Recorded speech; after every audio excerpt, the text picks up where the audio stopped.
South Africans say they are excited and eager to see what a coalition government is going to look like, days after elections show no party won an outright majority. Oh, I'm excited because the ANC is finally going to be in a position where they have to reconsider how they've been approaching running the country and governing the country. It's a very challenging for the ruling party. They have to think now which coalition they should do, because with DA it's something else, with EFF it's something else, with the latest MK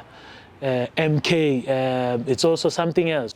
Depending on the coalitions, like if it is the DA and the ANC coalition together, the DA can actually get in and actually do some good where the ANC has failed.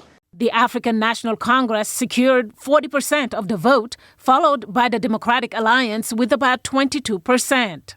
A coalition between the two could reconcile the country, says Tendai Mbanje, election analyst.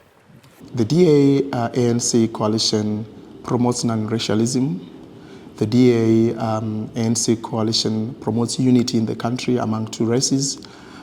It could also strike balance between the competing differences in terms of addressing issues of poverty. Other coalitions could be with the newly formed party led by former President Jacob Zuma, Umkhonto Wesizwe or MK, which won about 15%, or the Economic Freedom Party, EFF, which won about 10% of the final vote tally. Edgar Githua is a professor at Strathmore University in Kenya. He spoke to us via Skype. And unfortunately, Zuma has already pronounced himself on this and said he will only have a coalition with the ANC on condition that Cyril Ramaphosa is not going to be the president. It looks like ANC, EFF, and they need someone else. They need one of the other tiny ones to help them just pretty much get to the 51% to be able to form the government comfortably. The ANC says its leader will not resign following election results, but is open to working with everyone to form a government that will serve South Africa's people. At this stage in time, Cyril Ramaphosa is the best foot forward for the ANC, simply because of his reputation within and globally.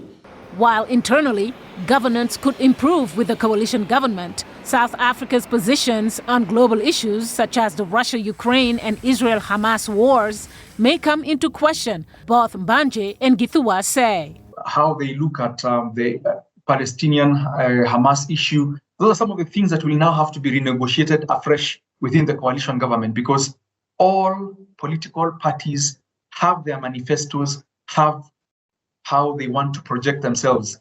South Africa has accused Israel of committing genocide in Gaza in a case they brought to the International Court of Justice.